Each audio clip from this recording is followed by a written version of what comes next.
The slap echoed through the ballroom of the Pierre Hotel like a gunshot. My daughter-in-law Tiffany did not just want my blessing. She wanted the keys to my penthouse. And when I said no, she struck me across the face in front of 150 guests. I did not yell. I did not fight back. I simply walked out to my car and made one phone call. 15 minutes later, when the doors opened again, it was not the police who walked in. It was a woman my family had not seen in years. And when they realized who she was, the color drained from their faces and the real crying began. But to understand why I had to destroy my son's wedding to save my dignity, you have to understand what happened 5 minutes before that slap. My name is Harrison Caldwell. Most people call me Harry. I am 70 years old, and I have spent my entire life building things. I built skyscrapers in Chicago. I built bridges in California. And for the last 32 years, I thought I was building a family. I stood near the open bar, holding a crystal flute of champagne that probably cost more than my first car. The Pierre Hotel in New York City does not do things cheaply. The chandeliers above me were gleaming with thousands of crystals. The jazz band was playing a soft, expensive tune. The flowers alone, white orchids imported from Thailand, had cost me $40,000. In total, I had written a check for $250,000 to make this night perfect. $250,000. That is $250,000 for a party that lasts 6 hours. But I did it for Jason. He is my only son. My late wife Martha would have wanted him to have the best.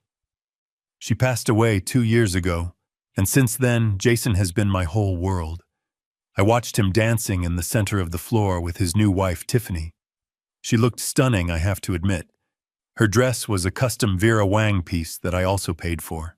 But as the song ended, she did not stay with her husband to enjoy the moment. She smoothed her dress, looked around the room, and then walked straight toward me. Her eyes were not filled with gratitude. They were not filled with the joy of a new bride. They were focused and sharp like a hawk spotting a field mouse in the grass. I smiled as she approached. I thought she was coming to thank me, maybe to give me a hug, maybe to tell me that she wished Martha was here to see this. I was ready to be the proud father-in-law. She leaned in close, smelling of expensive perfume and champagne. She whispered in my ear, but her voice was ice cold. Harry, give me the keys to the Manhattan penthouse. Right now. My parents need to stay there tonight. I blinked. I thought the music was too loud.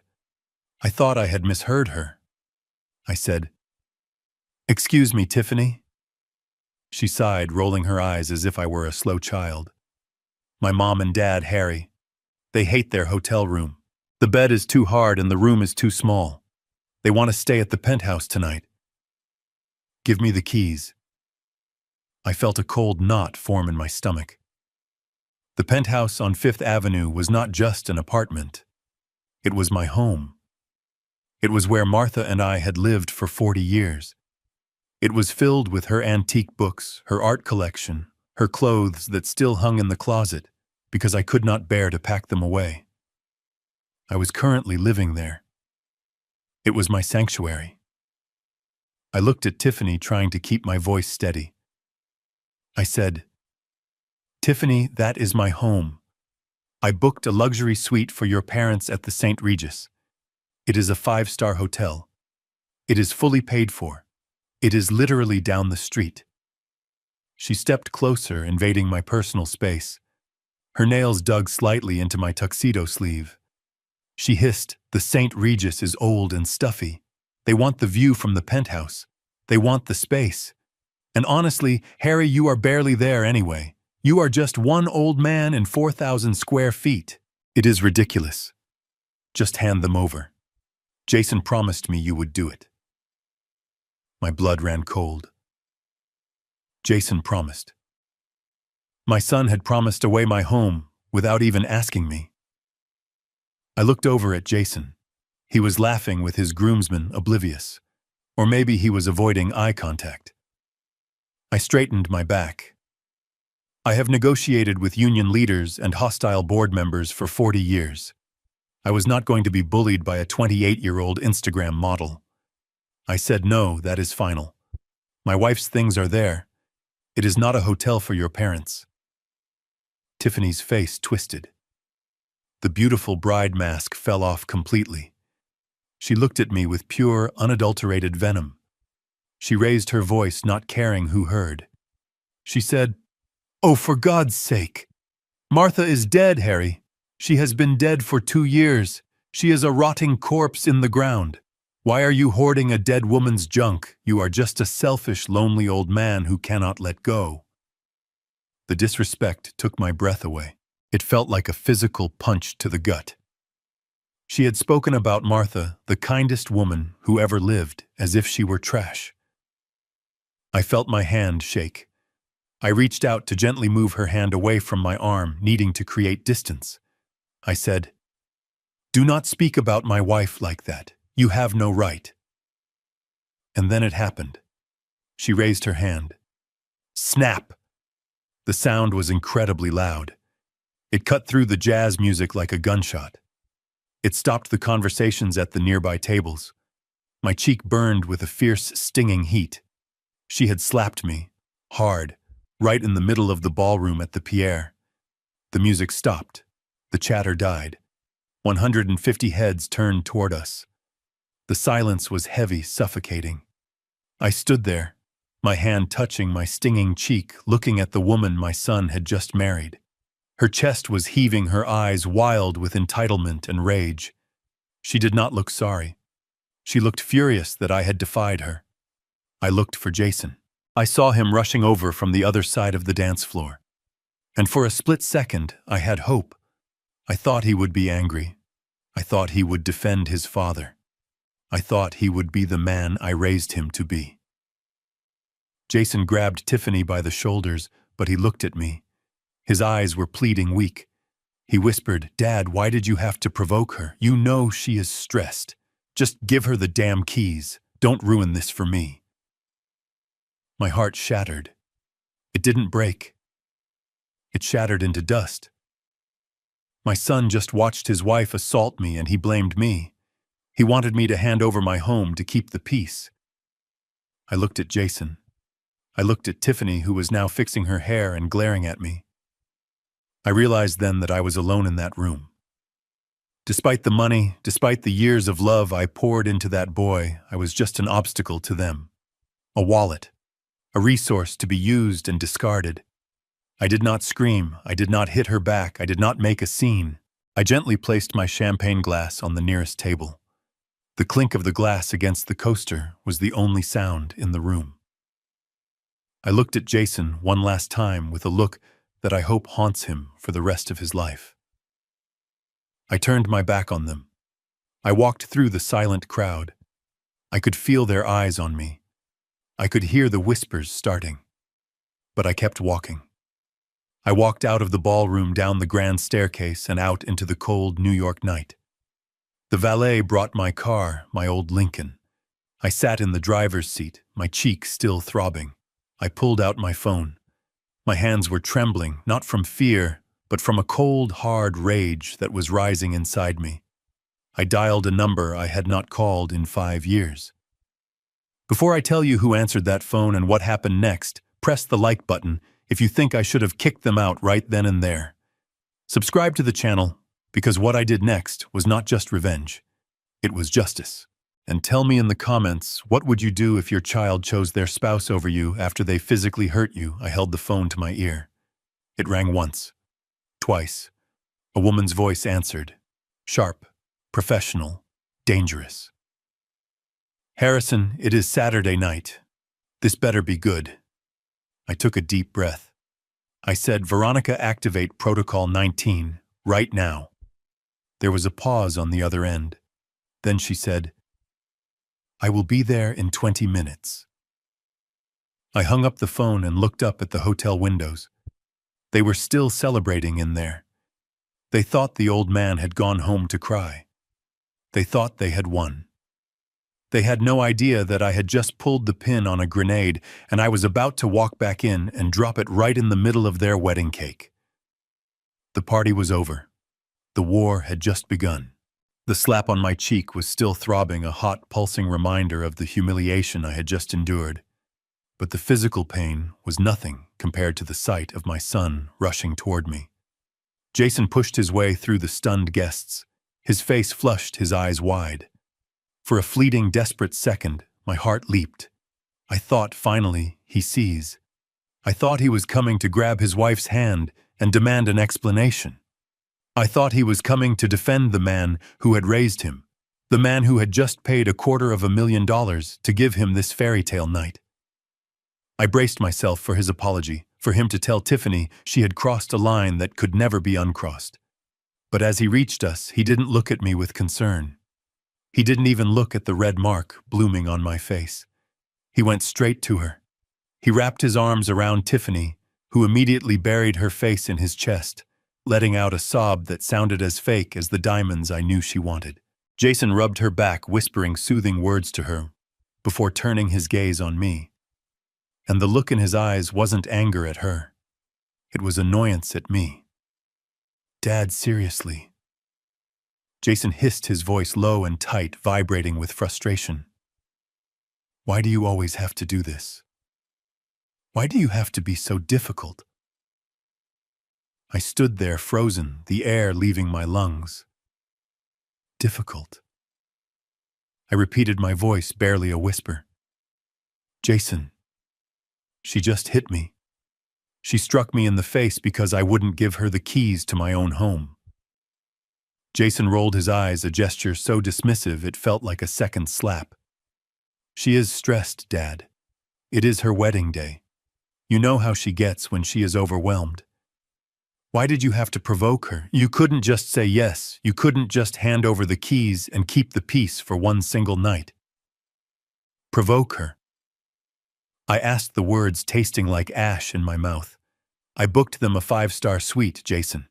I paid for this entire reception. And I am provoking her by wanting to sleep in my own bed, by wanting to protect your mother's things." "Oh, give it a rest about Mom's things," Jason snapped, his voice rising now loud enough that the guests nearby were leaning in, hungry for the drama. "It is just an apartment, Dad. It is just stuff. And honestly, it is way too big for you anyway. You are one old man rattling around in 4,000 square feet of prime real estate. It is ridiculous. Tiffany and I have been talking about it. You shouldn't be living there alone. It isn't safe. You should be in a facility." The world seemed to stop spinning. A facility. The word hung in the air between us, heavy and cold. A nursing home. That was their plan. That was what they discussed when they thought I wasn't listening. They didn't just want the keys for the night. They wanted me out.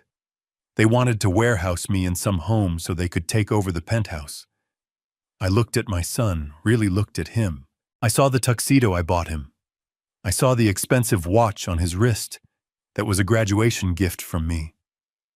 I remembered sitting at my desk just last week signing that check for $250,000.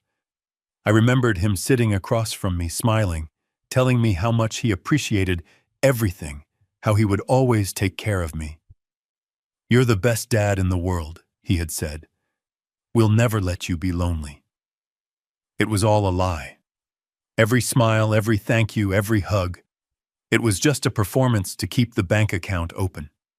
He didn't see a father standing in front of him. He saw an obstacle. He saw a stubborn old man who was taking too long to die and get out of the way of his inheritance. "Jason, I said, my voice shaking with a mixture of rage and grief. "I raised you better than this. I gave you everything. And this is how you repay me, by standing there holding the woman who assaulted me and telling me I belong in a nursing home." Jason's face turned an ugly shade of red. "Stop throwing your money in my face," he shouted. "That is all you ever do. You think because you write the checks you get to control us. You think you own us. We are adults, Dad. If you want to be part of this family, you need to make sacrifices. Just give her the damn keys and stop ruining my wedding." be part of the fit, or part of the family. He was threatening to cut me off if I didn't let them rob me. I looked at Tiffany. She had lifted her head from his chest. She wasn't crying anymore. She was looking at me with a triumphant smirk, her eyes cold and hard. She knew she had won. She had turned my own son into her weapon. I felt a sudden, strange clarity. The confusion vanished. The hope vanished. The father who would do anything for his son died in that moment right there on the ballroom floor. I looked down at the crystal champagne flute I was still holding. I looked at the golden bubbles rising, delicate and expensive. I reached out and placed the glass on a high-top table next to me. I set it down gently, with deliberate care. The soft clink of glass on glass was the only sound I heard louder than the murmurs of the crowd. It was the sound of a door closing. It was the sound of a checkbook snapping shut forever. "I am done," I said. It wasn't a shout. It was a statement of fact. What Jason asked, frowning, looking confused by my sudden calm. "What does that mean, give me the keys, Dad?" I didn't answer him. I didn't look at him again. I turned my back on them both. I turned my back on the son I had adored since his first breath. I started to walk. I walked away from the head table, away from the dance floor, away from the life I thought I had. As I walked away, Tiffany realized she was losing her audience, losing control of the narrative. She screamed out, her voice shrill and piercing. "He is drunk, look at him. He is walking away because he knows he is wrong. He just insulted my parents. He called my mother trash. He is ruining everything." The whispers grew louder. I could feel the eyes of 150 people boring into my back. "Can you believe him? What a terrible father. Poor Jason." They judged me based on her lies. They judged me without knowing I was bleeding inside. I kept walking. I didn't stop to defend myself. I didn't turn around to scream the truth. They wouldn't listen anyway. They wanted the show. Jason's voice followed me, desperate and angry. "Dad, if you walk out those doors, don't bother coming back. You hear me? Don't come back until you have those keys." I reached the double doors of the ballroom. I pushed them open and stepped out into the lobby. The heavy doors swung shut behind me, muffling the noise of the party, muffling the shouts of my son. I was alone, in the quiet elegance of the hotel lobby. I walked out the front entrance. The valet saw me and ran to get my car. I stood on the curb, and the night wind hit me hard. It was biting and cold, stinging my eyes, slapping my skin. But it felt honest. Unlike the warmth inside that ballroom, the cold out here was real. The valet pulled up in my old Lincoln. I tipped him, got in, and shut the door. The silence of the car wrapped around me. I sat there for a moment, my hands gripping the steering wheel, staring at the dark street ahead. I touched my cheek. It was still hot. I wasn't just sad. I was done being sad. A cold, hard resolve was settling in my gut. They wanted the keys. They wanted the house. They wanted to erase me. I pulled my phone from my pocket. My hands were steady now. I didn't call Jason. I didn't call a friend to cry on their shoulder. I dialed a number I hadn't called in years, a number I hoped I would never have to use. I waited for the connection, my eyes fixed on the rearview mirror, looking at the hotel that held the people who had betrayed me. I wasn't going home to cry. I was about to burn their world to the ground. The leather steering wheel of my Lincoln Town Car felt cool under my palms, but my hands were shaking so violently I could barely grip it. It wasn't the tremors of old age, and it certainly wasn't fear. It was a pure white-hot rage that started in the pit of my stomach and radiated out to my fingertips. I sat there in the dark parking lot, the engine idling with a low rumble that usually soothed me, but tonight it offered no comfort. Through the tinted windshield, I could see the glowing entrance of the Pierre, the doormen in their tails, ushering in guests, the golden light spilling out onto the sidewalk. Inside that building, my son was likely drinking my champagne and apologizing to his friends for his father's behavior. Inside that building, A woman I had welcomed into my family had just slapped me across the face because I refused to be homeless in my own city. I took a deep breath, trying to steady my heart rate. The doctor had warned me about stress about my blood pressure, but right now I didn't care about my health. I cared about survival. I cared about justice. I reached into the inside pocket of my tuxedo jacket and pulled out my phone. The screen was bright in the dim interior of the car. My thumb hovered over the contact list. I could have called the police. Assault is a crime even if it happens at a wedding, even if it is family. I could have marched back in there with 2 officers and had Tiffany arrested in her Vera Wang gown. But that would have been messy. That would have been a scandal for the tabloids. And frankly, it would have been too easy. Tiffany didn't deserve the mercy of the law. She deserved something far more permanent. She deserved to lose the one thing she actually loved. I scrolled past Jason's name. I scrolled past the names of friends who were currently inside eating the sea bass I had paid for. I stopped at a name that sat at the very bottom of my favorites list. Veronica Sterling. I pressed the call button. It was Saturday night. Most people would be at dinner or watching a movie or sleeping. But not Veronica. I knew exactly where she was. She was in her corner office on the 42nd floor of the Caldwell and Associates building, likely reviewing contracts or intimidating a rival firm over email. She didn't have a family. She didn't have hobbies. She had the law, and she had an undying loyalty to the company we built together. The phone rang once, twice. "Harrison?" Her voice was crisp, clear, and devoid of sleepiness. She didn't ask how the wedding was. She didn't offer pleasantries. She knew that if I was calling her personal line at 9 o'clock on a Saturday, the world had tilted on its axis. "Veronica," I said, my voice sounding rougher than I intended. "I need you." "Where are you?" she asked immediately. I could hear the faint click of a keyboard in the background. She was already working. "I am in the parking lot of the Pierre," I said. "I am sitting in my car." "Is it Jason?" she asked. She always knew. Veronica had never trusted my son. She had never liked him. She called him the prince behind his back, and not in a complimentary way. She saw his weakness, his entitlement, long before I was willing to admit it. And Tiffany Veronica terrified Tiffany. My daughter-in-law called her the Iron Viper. She told Jason that Veronica was an evil witch who wanted to control the company. They didn't understand that Veronica was the only reason they had a trust fund to drain in the first place. "It is all of them," I said, staring at the hotel entrance. "Veronica, do you remember the conversation we had 5 years ago after Martha's funeral?" The typing stopped. The silence on the other end of the line was absolute. "I remember every conversation we have ever had, Harrison," she replied softly. "Do you remember the fail-safe?" I asked.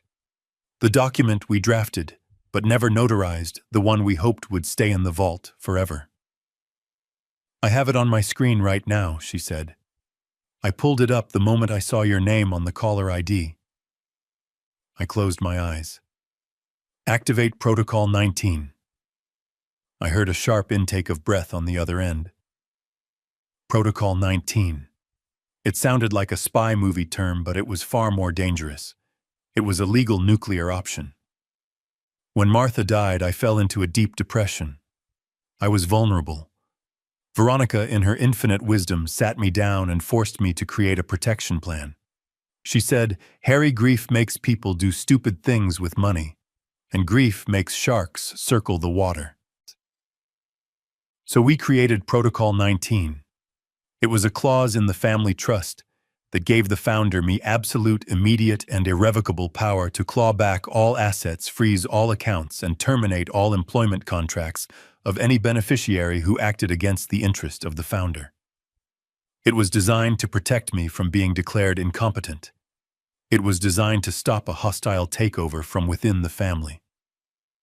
"Harry," Veronica said, her voice dropping an octave, You know what this means. Once I execute this, there is no going back. It freezes everything. The credit cards, the bank accounts, the housing allowances, the car leases. It strips Jason of his title. It locks them out of the corporate servers. It is the financial guillotine. I know, I said. Do it. Did they hurt you, Harry? Her voice had a dangerous edge to it now. The viper was waking up. I touched my cheek. It was still tender. She slapped me, Veronica. In front of everyone, she demanded the keys to the penthouse for her parents. And when I refused, she struck me.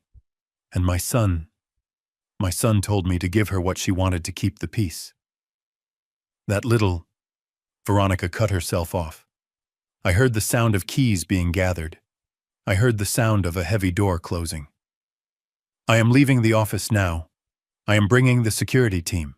I am bringing the full legal binder. They are still inside, I said. They are dancing. They are drinking my wine. They think I am just a sad old man who went home to cry. They are about to find out that they just slapped the hand that feeds them, Veronica said. I have already initiated the bank freeze. By the time they try to order another round of drinks, their cards will decline. But Harry, I need you to be ready. This is going to be ugly. Jason will scream. Tiffany will play the victim. They will accuse you of everything under the sun. I am ready, I said. And I was. The sadness was evaporating, replaced by a cold clarity.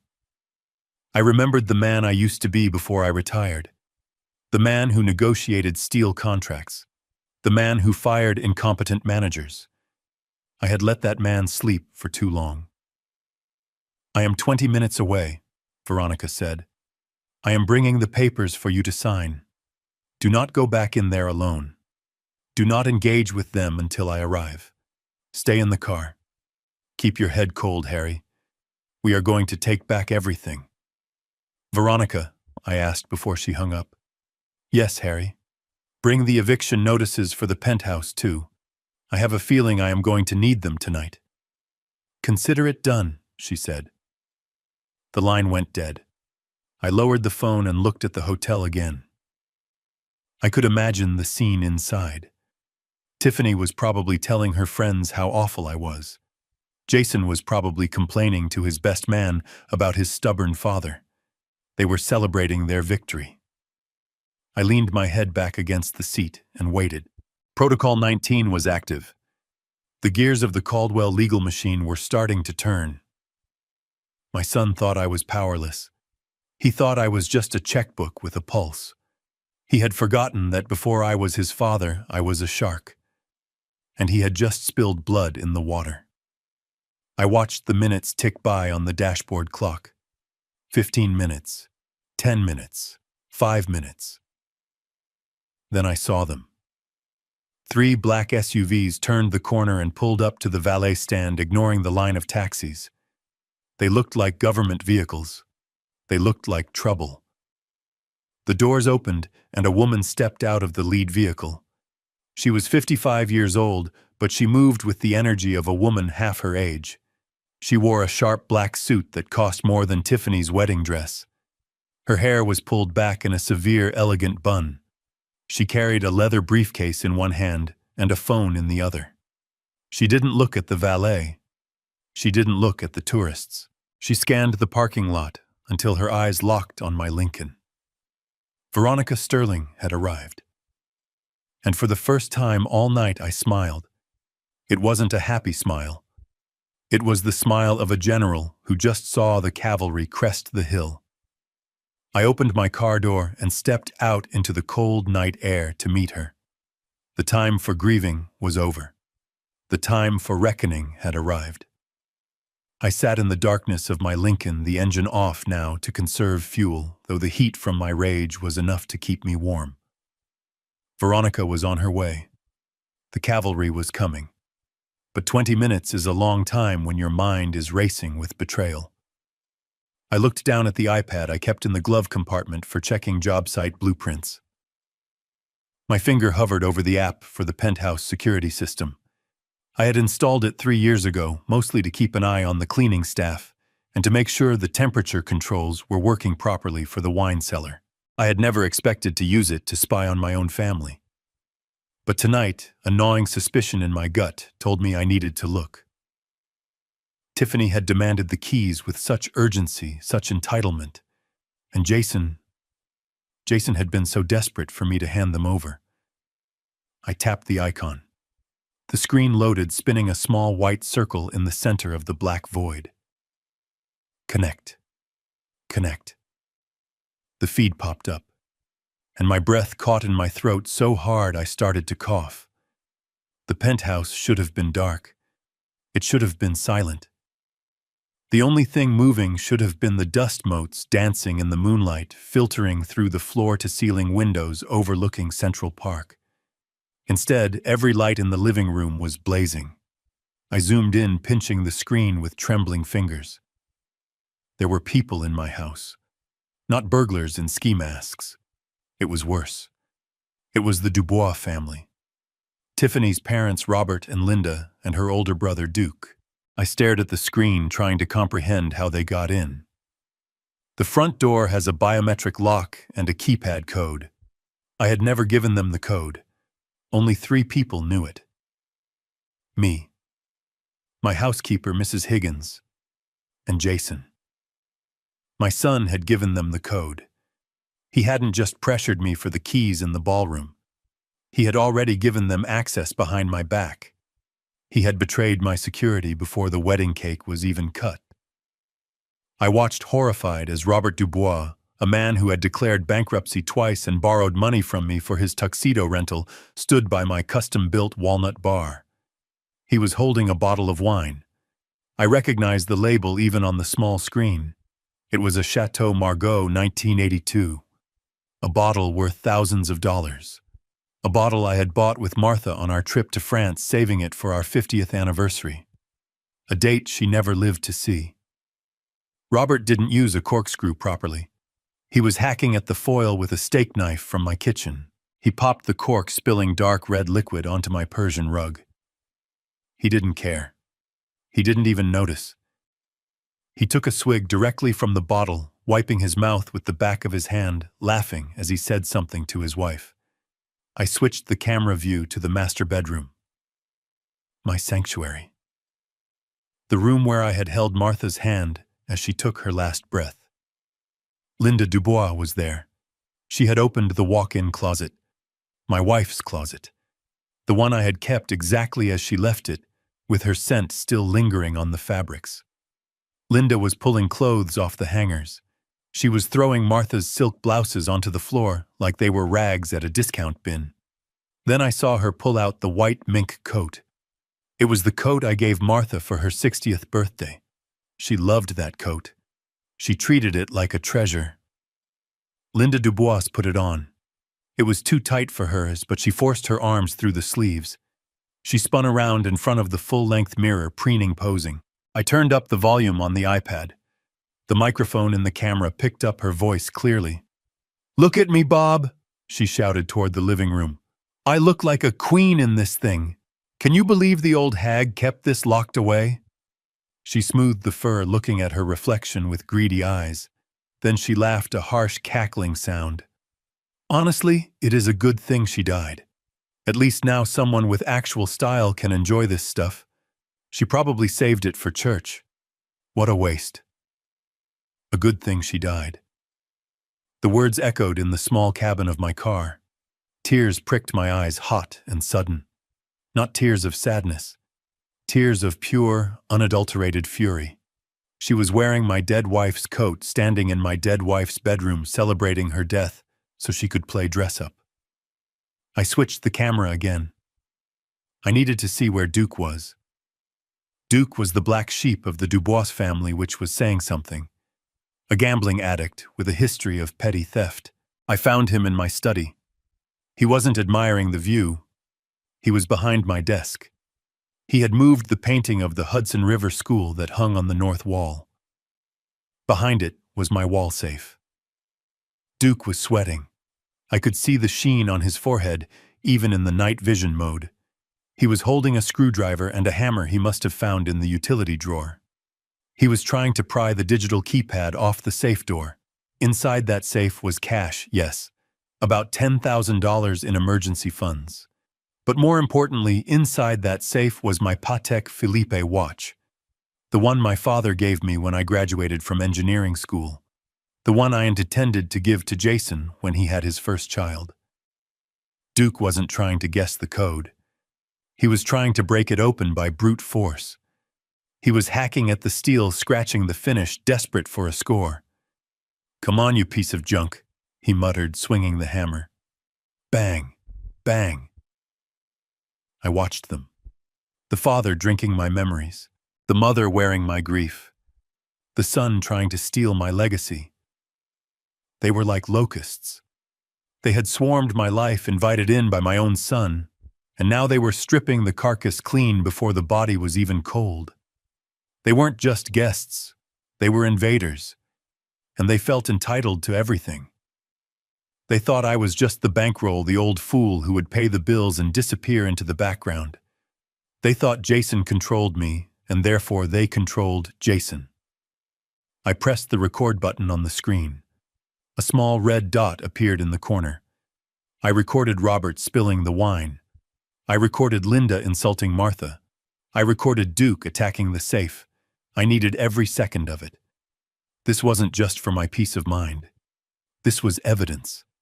This was the ammunition I would use to blow their lives apart. The sadness I had felt in the ballroom was gone completely now. It had been incinerated. In its place was a cold, metallic resolve.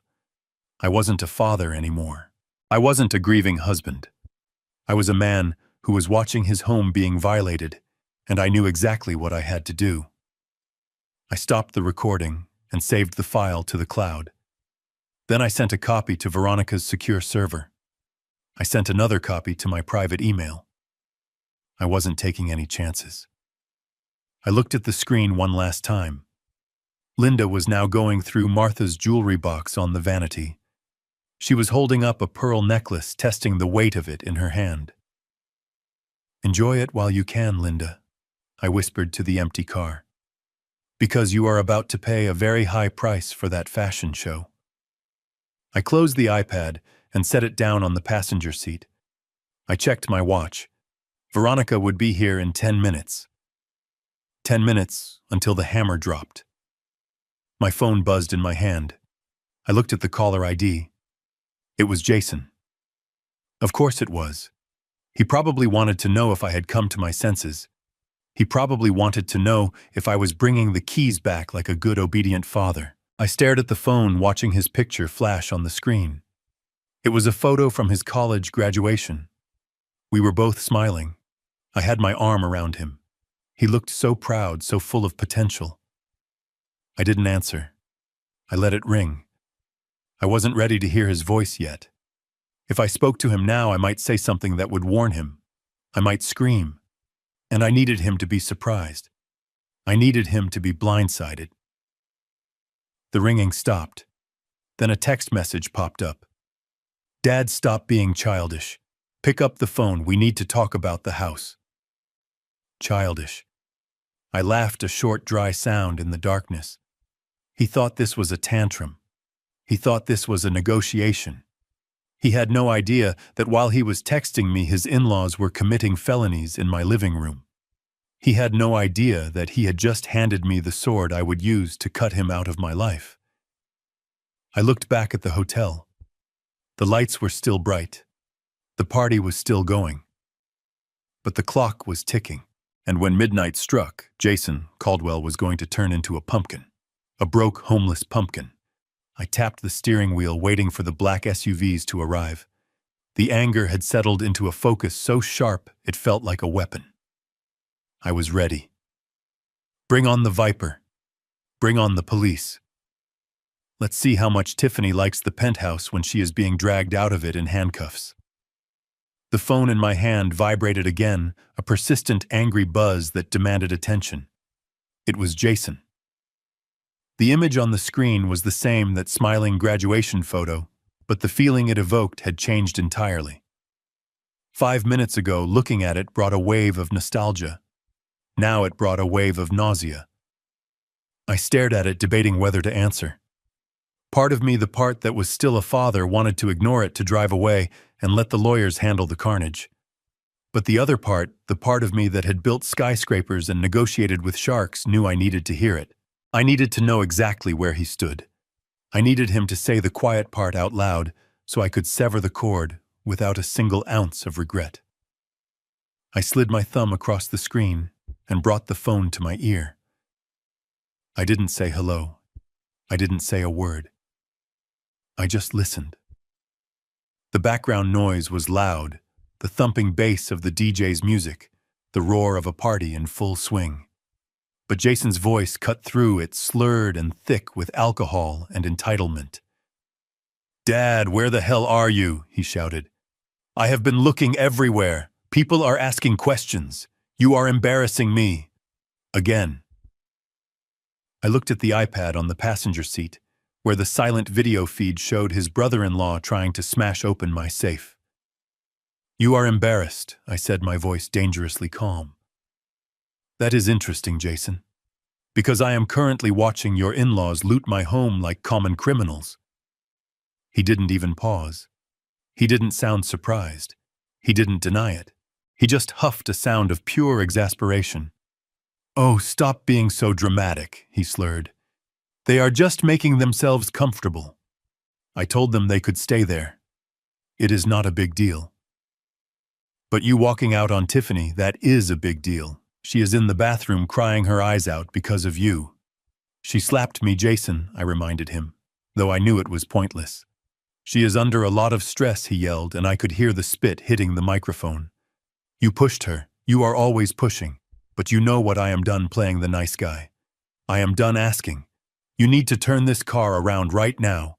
You need to come back in here, get on your knees and apologize to my wife. You need to give her those keys and beg her forgiveness." I gripped the phone tighter. "Or what, Jason?" I asked. "What are you going to do?" There was a pause, a heavy breathing silence on the line. Then his voice dropped. It wasn't the sloppy anger of a drunk man anymore. It was something colder. It was a threat he had been rehearsing. "Or tomorrow morning I am calling Dr. Evans," he said. "I am going to tell him about your episodes, about how you have been forgetting things, how you have been aggressive, how you are not yourself." I frowned. My episodes? I didn't have episodes. I was sharp as a tack. "I am going to file for guardianship." "Dad." Jason said the words sliding out of him like oil. "I have already talked to a lawyer about it. We can prove you are mentally incompetent. You are 70 years old. You are acting erratic. You are hoarding assets. The courts will give me power of attorney. And once I have that, you won't have a say in anything." My blood ran cold. This wasn't a spur-of-the-moment threat. He had talked to a lawyer. He had planned this. He was going to use the legal system, the very system I taught him to respect, to strip me of my rights. And then what? I asked, my voice barely a whisper. "You lock me away." "We found a place," he said, sounding almost proud of his efficiency. "It is called Shady Pines. It is affordable. It is fine. You will be safe there. You won't have to worry about the penthouse or the money anymore. We will handle the burden." Shady Pines. I knew the place. It was a state-funded facility on the outskirts of the city. It was a warehouse for the forgotten. It was where people went to wait for death, in rooms that smelled of bleach and despair. "And the penthouse?" I asked. "We are selling it," he said bluntly. "We need the cash, Dad. Duke owes some people a lot of money, like $50,000. If he doesn't pay by Monday, they are going to hurt him. Tiffany is terrified.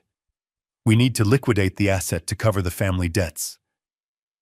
There it was, the naked truth. They weren't just greedy, they were desperate. Duke, the gambling addict brother-in-law, was in deep with loan sharks. And instead of letting Duke face the consequences of his own actions, Jason was going to sacrifice his father. He was going to declare me insane, lock me in a budget nursing home, and sell my life's work to pay off a criminal's debt. And he was telling me this on his wedding night. I leaned my head back against the headrest, closing my eyes. A wave of profound exhaustion washed over me, but it wasn't physical. It was the crushing weight of realization. I had done this. I had created this monster. I thought back to when Jason was a boy. When he broke his neighbor's window with a baseball, I paid for it and apologized so he wouldn't get in trouble. When he failed his math class in high school, I hired a private tutor to do the work with him so he wouldn't have to attend summer school. When he totaled his first car, I bought him a safer, newer one the next week because I couldn't bear the thought of him taking the bus. I had smoothed every road. I had cushioned every fall. I had taught him that consequences were things that happened to other people, not to Caldwells. I thought I was being a good father. I thought I was giving him the life I never had. But I was wrong. I hadn't raised a man. I had raised a parasite. I had raised a weak, spineless creature who would cannibalize his own creator rather than stand on his own 2 feet. This wasn't just betrayal. It was a harvest. I was reaping exactly what I had sown for 32 years. But the harvest season was over. The sadness evaporated, leaving only a cold, hard resolve. I opened my eyes and looked at the hotel one last time. I looked at the light spilling from the windows, imagining Jason standing there in his tuxedo, phone pressed to his ear, thinking he held all the cards. He thought he was the king. He thought I was the pawn. He had no idea that the queen was already on the board and she was bringing a sledgehammer. Dad, Jason said, his voice impatient. "Are you there? Did you hear me come back and fix this? Or I swear by Monday morning you will be eating Jell-O in a shared room at Shady Pines." I looked at the dashboard clock. Veronica would be here in less than 5 minutes. The police were already en route to the penthouse. The trap was set. I sat up straight. I adjusted my cufflinks. I cleared my throat. "I heard you, Jason," I said. My voice was steady. It was the voice I used when I fired a foreman for stealing copper wire.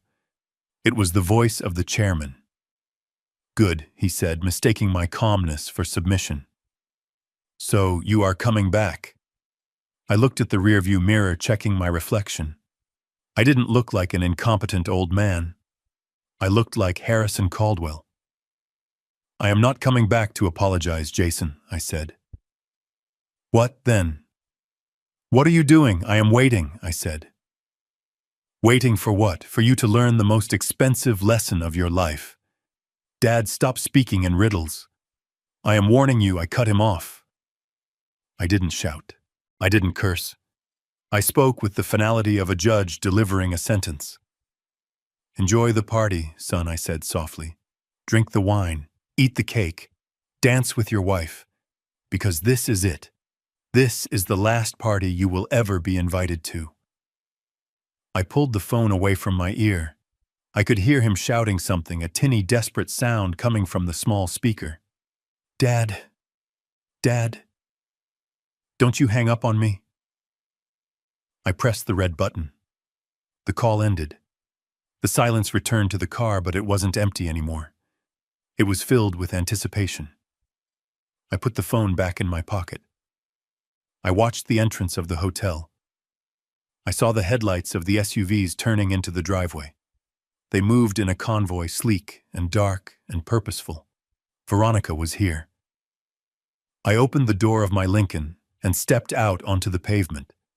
I buttoned my jacket. I took a deep breath of the cold city air. I wasn't a victim. I wasn't a scared old man. I was the storm, and I was about to make landfall.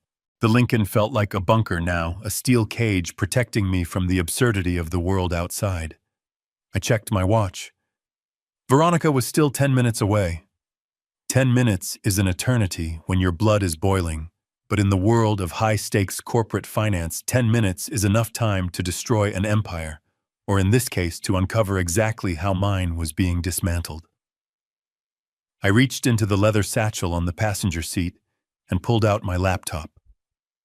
It was an old, heavy ThinkPad, the kind that prioritizes processing power over sleek aesthetics. Jason had laughed at it once, telling me I needed a tablet, something lighter, something modern. He didn't understand that this machine held the keys to the kingdom. When I stepped down as CEO of Caldwell & Associates, I handed over the title, the corner office, and the public responsibilities. But I absolutely never handed over the root admin access to the company servers. I was the architect of the digital infrastructure, just as I was the architect of the skyscrapers we built. I left a back door that only I knew about, a God mode that allowed me to see everything, access everything, and override everything. I opened the laptop, the screen glowing blue in the darkness of the car. I connected to the secure server via the encrypted dongle I always carried.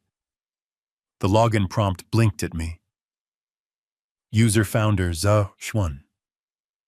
I typed in the password, a string of 32 random characters I had memorized years ago. Access granted. I wasn't looking for construction schedules or architectural blueprints. I was following the money. Specifically, I was following the money flowing through the black card I had given Jason 3 years ago. It was supposed to be for business development and essential lifestyle maintenance. I had set a generous limit, assuming my son had the good sense to use it wisely. I pulled up the real-time transaction log, the screen filled with lines of data, a waterfall of spending. I scrolled past the expected extravagances. The dinners at Nobu, the suits from Tom Ford, the weekend trips to the Hamptons. Those were annoying symptoms of a spoiled child, but they weren't crimes. They were just the cost of doing business with a son who liked to play the part of a tycoon without doing the work. But then the patterns started to emerge. Anomalies. I saw a recurring payment to a vendor listed as Dubois Consulting Group. It sounded legitimate enough on the surface. A consulting firm. Maybe Jason was getting advice on management. But the amounts were erratic. $5,000 one week, $12,000 the next, $8,000 on a Tuesday. I clicked on the vendor details. The system pulled up the registered address and tax ID. My heart hammered against my ribs. The address wasn't a glass office tower in Midtown. It was a residential address in Queens. A rundown duplex. I knew that address. I had sent a Christmas card there last year. It was the home of Robert and Linda Dubois, Tiffany's parents. I dug deeper. I pulled up the invoices attached to the payments. They were laughable. Strategic life coaching. Interior design consultation. Event planning services. Dubois Consulting was a ghost. It was a shell company set up solely to siphon money out of my company expenses and straight into the pockets of my in-laws. In the last 6 months alone, Jason had transferred $50,000 to them. $50,000. That wasn't support. That was a salary for doing absolutely nothing. He was putting his father-in-law on my payroll under the guise of business expenses. He was funding their lifestyle, their booze, their bad investments, all while I was paying for the wedding. I felt a cold sweat break out on my forehead. This was tax fraud. This was embezzlement. If the IRS audited us, they wouldn't just fine us. They would look at me as the source of the funds. But I wasn't done. I kept scrolling. I found a series of transactions from last month labeled Sapphire Services LLC in Las Vegas. The category code was flagged as entertainment, hospitality. The amount was $20,000. I ran a quick search on the merchant ID. It wasn't a hotel. It wasn't a restaurant. It was a debt collection agency that specialized in casino markers. Duke. Tiffany's brother wasn't just a casual gambler. He was in deep. And Jason had used the corporate card, my card, to pay off a $20,000 gambling debt for his brother-in-law. He had literally taken money from the company accounts to pay off loan sharks in Nevada. I slammed my hand against the steering wheel. The stupidity was staggering. The arrogance was blinding. Jason thought he was invisible. He thought because he was the CEO's son, nobody would check the line items. He thought the accounting department reported to him. He forgot they reported to the board. And the board reported to me. But the worst was yet to come. I navigated away from the credit card statements and into the legal confidential folder on the server. This was where Jason kept his personal contracts, thinking they were safe behind the corporate firewall. I saw a file created just 3 days ago. It was titled J&T Loan Agreement V4.pdf. I opened it. It was a legal document drafted not by our company lawyers, but by some storefront attorney in Brooklyn. It was a promissory note. I, Jason Caldwell, hereby acknowledge a personal debt to Tiffany Dubois in the amount of $5 million, $1,000 for consulting services rendered and emotional support provided during the course of our relationship. I stared at the screen, my eyes burning. $5 million. For emotional support, I scrolled to the clauses at the bottom. In the event of a dissolution of marriage, this debt shall take precedence over any prenuptial agreements or family trust stipulations. This debt is secured by the assets of the signatory, including future inheritances and stock options. I understood immediately what this was. It was a poison pill. It was a laundering scheme. Jason knew the family trust was ironclad. He knew that if he divorced Tiffany, she would get nothing from the trust assets because they were in my name. So they had manufactured a fake debt. If they got divorced, or if I tried to cut him off, he could claim he owed her this money.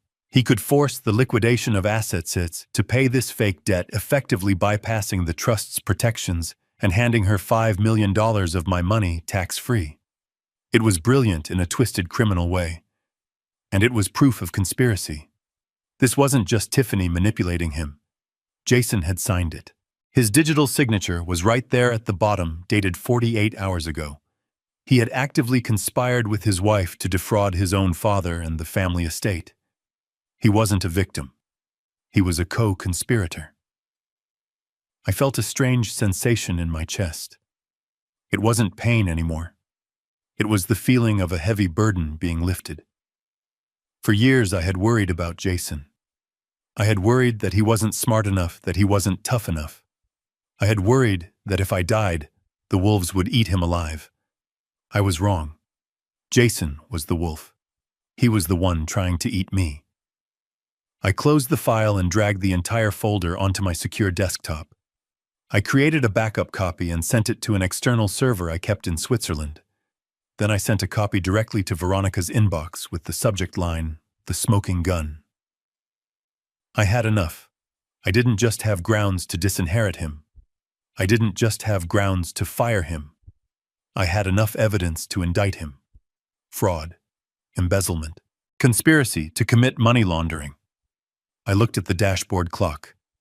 Veronica would be here in 2 minutes. I shut the laptop with a snap. The sound was final, like a judge's gavel. I looked at my reflection in the dark screen. I looked tired. I looked old. But I also looked dangerous. I had walked out of that hotel feeling like a discarded father. I was about to walk back in as the CEO of Caldwell & Associates, and I was going to conduct the most aggressive hostile takeover in the history of this family. I wasn't just taking back the keys to the penthouse. I was taking back my company. I was taking back my name. And I was taking back my dignity. I saw the headlights of the SUVs sweep across the parking lot. The cavalry had arrived. I put the laptop back in the bag and opened the car door. The cold air hit me again, but this time it felt like fuel. Jason wanted a war. He wanted to play legal games. He was about to find out why they called his father the bulldozer in the 80s. I didn't just move obstacles. I buried them. The headlights of the approaching convoy cut through the darkness of the parking lot like searchlights on a prison wall. 3 black Cadillac Escalades moved in perfect formation, their tires crunching over the asphalt with a heavy, expensive sound. They did not wait for the valet to direct them. They did not circle the lot looking for a space. They pulled directly up to the curb, blocking the main entrance of the pier, displacing a line of yellow taxis and a confused limousine driver who honked his horn once before falling silent under the glare of the lead vehicle. This was not a social call. This was an invasion force. I watched from the driver's seat of my Lincoln, feeling a strange sense of detachment. The anger that had been boiling in my veins for the last hour had cooled into something solid and sharp like tempered steel. I placed the laptop back into its leather bag, closed the door on the digital evidence of my son's crimes, and stepped out into the night air. The doors of the SUVs opened in unison. From the rear vehicles emerged 6 men. They were large, dressed in identical black suits that strained against their shoulders. They wore earpieces and the distinct scanning expressions of men who used to work for the Secret Service or Special Forces. These were not the hotel's polite security staff. These were private contractors Veronica kept on retainer for hostile takeovers and high-risk terminations. They fanned out securing the perimeter around the lead vehicle, their presence immediately changing the atmosphere of the hotel entrance from festive to severe. Then the rear door of the lead SUV opened. A pair of black stilettos hit the pavement with a sharp, decisive click. Veronica Sterling stepped out. She looked exactly as I knew she would. Immaculate. Terrifying. She wore a charcoal gray power suit that was tailored to within an inch of its life. Her silver hair was pulled back into a knot so tight it looked painful. In her hand, she held a thick leather binder. She didn't look at the confused valets. She didn't look at the flashing lights of the city. Her eyes found mine, immediately locking onto me with a laser focus that had withered opposing counsel for 3 decades. Behind her, 4 more people exited the vehicle. I recognized them all. There was Marcus, the head of our litigation department. There was Sarah, a forensic accountant who could find a missing penny in a billion-dollar ledger, and 2 junior associates who looked terrified but ready to work. This was the War Council. I walked toward them. My legs felt heavy, but my spine was straight. As I approached, Veronica's eyes softened just a fraction, a microscopic crack in the armor that only I would notice. She scanned my face, lingering for a second on the red mark on my cheek where Tiffany had slapped me. Her jaw tightened, a small muscle jumping near her ear. "You look like hell, Harry," she said, her voice low and devoid of sympathy, which was exactly what I needed. Sympathy would have broken me. Her cold assessment just made me stronger. "I feel like I just woke up from a 30-year coma," I replied. She nodded, accepting the answer. She didn't offer a hug. She offered me the binder. It was heavy, weighing at least 5 pounds. "Here it is," she said, tapping the leather cover with a manicured fingernail. "The emergency court order." I woke up Judge Harrison. He wasn't happy, but once I sent him the evidence of the unauthorized transfers and the prenup fraud, he signed it electronically from his living room. "It grants you immediate temporary conservatorship over the family trust assets pending a full hearing. It gives us the legal authority to freeze everything, seize everything, and evict anyone occupying trust property." I took the binder. It felt like holding a loaded gun. "And the police?" I asked. "They are already at the penthouse," Veronica said. "My contact at the precinct said they are executing the warrant for criminal trespass and felony vandalism as we speak. We will see that footage shortly. But right now, our priority is the ballroom." I looked past her toward the revolving gold doors of the hotel. I could hear the muffled thump of the bass from the wedding band. I could imagine them inside. Jason was probably making a toast. Tiffany was probably dancing, the train of her dress swirling around her, thinking she was the Queen of New York. They were celebrating their victory over the old man. They were spending money they didn't have, living a life they hadn't earned, confident that I would eventually cave, that I would come crawling back with the keys and an apology. They had no idea that the Reaper was standing on their doorstep. "Are you ready for this?" Harry Veronica asked. "Once we walk through those doors, there is no going back. You are not just crashing a wedding. You are dismantling your son's life in front of 150 witnesses. It will be brutal. It will be public. And he will never forgive you. I thought about the phone call. I thought about Jason threatening to lock me in a state facility. I thought about him paying off a gambling debt with my company funds while telling me I was incompetent. I thought about the slap. He made his choice, I said, my voice steady. He chose the money over the man. Now he gets to see what happens when the money fights back. Veronica nodded, a grim smile touching her lips. Then let us go inside. I adjusted my tuxedo jacket. I checked my cufflinks. I ran a hand through my hair. I wanted to look impeccable. I wanted them to see exactly who they had underestimated. Veronica turned to the security team. Secure the exits, she ordered. No one leaves until we have recovered the corporate credit cards and any other company assets. If the groom tries to make a scene, contain him. But do not touch him unless he becomes physically violent. Is that clear? Clear, the lead guard rumbled. She turned to the legal team. You four flank us. Have the documents ready to serve. If anyone, and I mean anyone, tries to intervene, you cite the court order. I want this surgical. I stepped up beside her. We stood there for a moment, a phalanx of black suits against the golden glow of the hotel. I felt a surge of adrenaline, a cold, dark power that I hadn't felt since my days in the boardroom, facing down hostile takeovers. I wasn't just Harrison Caldwell, the retired father. I was the chairman. I was the founder. And I was about to conduct the most hostile takeover of my life. Let us go take out the trash, I said. We moved forward. The valets scrambled to get out of our way. The doorman, seeing the look on Veronica's face and the size of the men behind us, wisely decided not to ask for invitations. They pulled the heavy doors open, and we stepped into the lobby. The air inside was warm and smelled of lilies and expensive perfume. The sound of the party grew louder. We marched across the marble floor, our footsteps echoing like the drums of war. Guests in the lobby stopped and stared.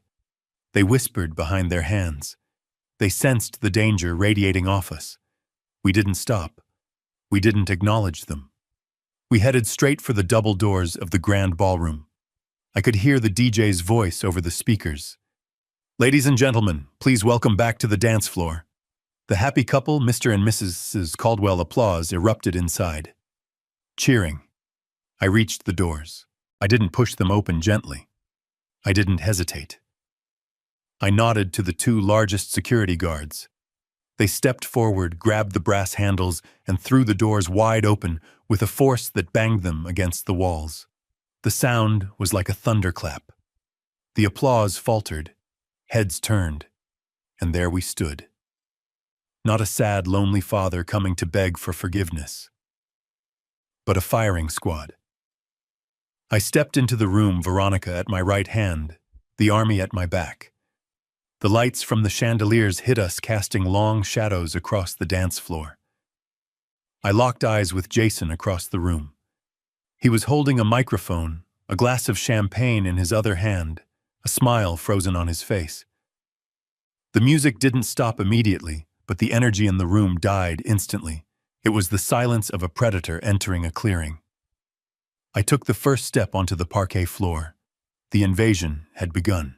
The heavy brass doors slammed against the ballroom walls with a violence that vibrated through the floorboards. But for a split second, the party inside didn't stop. The momentum of celebration is a powerful thing. The band was midway through a swing number. The waiters were weaving through tables with trays of filet mignon, and on the raised stage, bathed in a spotlight that cost more than my first car, Tiffany stood with a microphone in one hand and a fresh glass of champagne in the other. I stood in the doorway, flanked by Veronica and my wall of security, and I watched the final moments of my daughter-in-law's triumph. She hadn't noticed us yet. She was too busy basking in the adoration of the crowd. She was laughing, her head thrown back, the diamonds around her neck catching the light. She brought the microphone to her lips, her voice amplified to reach every corner of the room. "Oh, don't worry about Harry, everyone. He just got a little tired. You know how it is with people his age. They get confused. They get emotional. He probably just went home to take his medicine and go to bed. A ripple of laughter went through the room. It wasn't malicious laughter from everyone, just that uncomfortable, polite chuckle people give when they want to smooth over an awkward moment. But Jason. Jason was laughing harder than anyone. He was standing right next to her, nodding, validating her cruelty. He was letting her paint me as a senile invalid to explain why I had walked out on his wedding.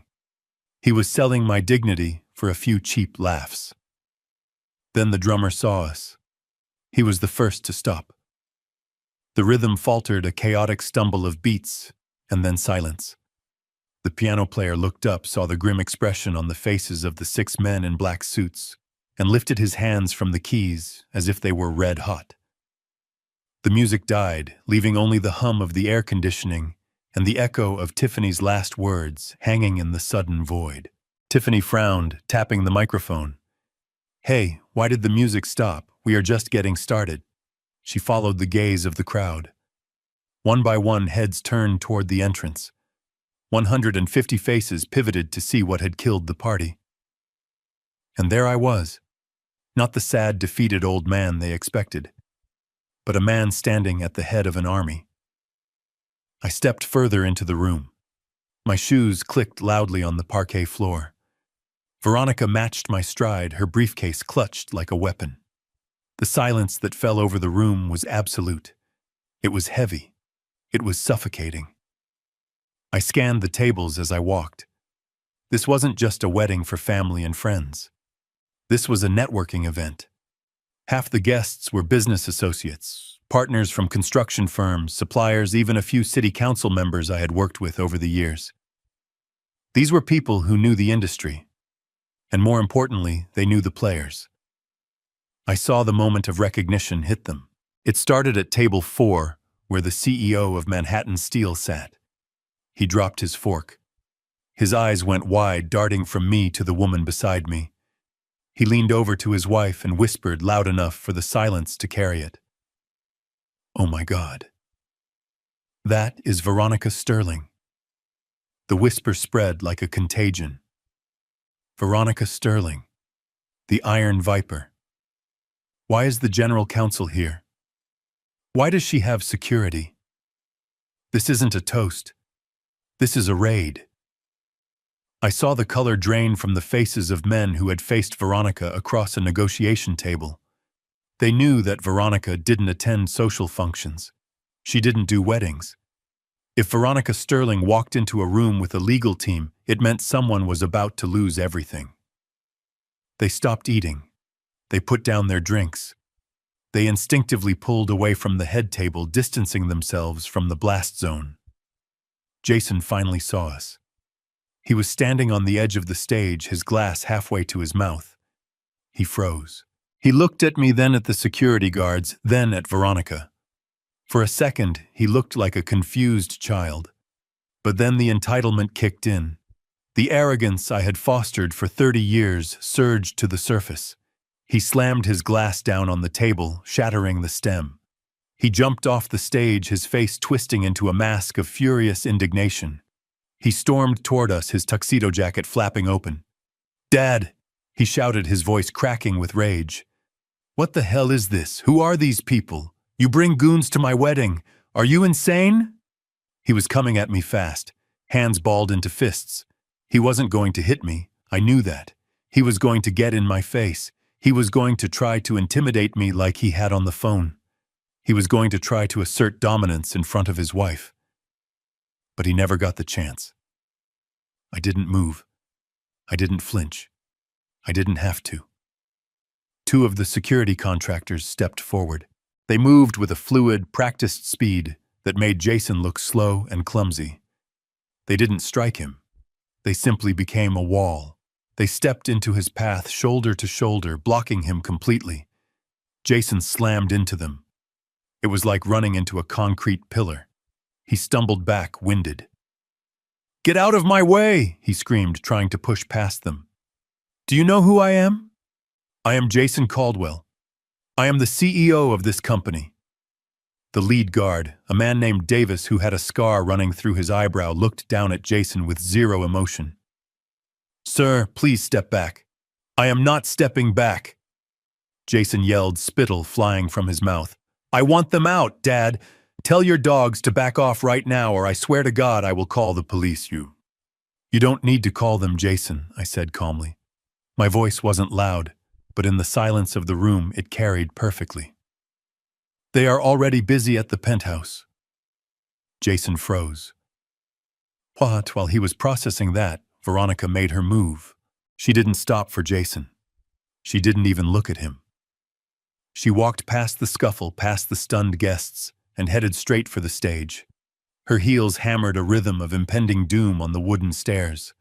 Tiffany was still standing there, holding the microphone, looking frozen in shock. She looked at Veronica approaching her like a deer watching a speeding truck. She tried to say something, tried to regain her composure. "Excuse me," she stammered into the mic. "Who do you think you are? This is a private event." Veronica didn't answer. She walked right up to Tiffany. She didn't smile. She didn't introduce herself. She simply reached out and took the microphone from Tiffany's hand. It wasn't a violent snatch. It was a transfer of power. Tiffany let go because she was too terrified to hold on. Veronica Sterling up close was a force of nature that a 28-year-old social climber had no defenses against. Veronica turned to face the crowd. She tapped the microphone once. Thump! The sound echoed through the ballroom, marking the end of the celebration and the beginning of the execution. She placed her leather binder on the podium, right on top of Jason's prepared speech notes. She opened it, the snap of the metal rings loud and crisp. She looked out at the sea of faces, at the business partners, the friends, the family. She waited until the silence was absolute, until the only sound was Jason's heavy breathing from the floor where the guards held him back. "Ladies and gentlemen," Veronica said, her voice cool, professional, and terrifyingly calm. "I apologize for the interruption. My name is Veronica Sterling. I am the Chief Legal Officer for the Caldwell Family Trust and the acting executor of the Caldwell Estate Assets." A gasp went through the room. The guests knew what that meant. The executor only stepped in when something was catastrophically wrong. Tiffany found her voice. She stepped forward, trying to grab the mic back, trying to salvage her spotlight. "You can't be up here. This is my wedding. Get off my stage."